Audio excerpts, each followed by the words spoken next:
que dire de la personne qui, comme on voit certaines et certains aujourd'hui, on n'est pas dans le fait qu'ils dévoilent leurs bonnes actions, qui normalement ne doivent pas se faire. Ils ne font même pas d'action, si ce n'est que très peu, mais ils dévoilent leurs péchés.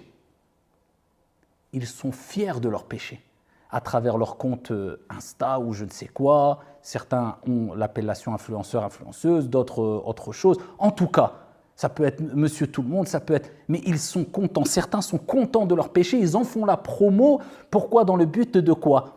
Eh bien de se montrer et de guider. Parce que c'est des imams aussi. Il faut savoir qu'Allah subhanahu wa ta'ala a parlé de deux types d'imams dans le Coran. Je ne parle pas de l'imam dans sa définition religieuse, celui qui préside la prière, etc. Non, dans sa définition linguistique, si on veut, dans la langue arabe, imam veut dire guide. Et Allah a parlé de deux types d'imams, deux types de guides. Les bons, Allah il nous dit dans le Coran, وَجَعَلْنَا مِنْهُمْ أَئِمَّةً يَهْدُونَ بِأَمْرِنَا لَمَّا صَبَرُوا وَكَانُوا بِآيَاتِنَا يُوقِنُونَ.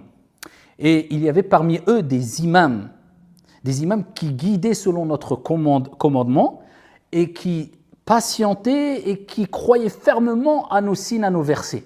C'est pour cela que les savants ont dit, parmi eux Ibn al-Qayyim, lorsque se rencontrent la patience et la certitude, cela met au monde les imams vertueux, les imams qui guident vers le bien.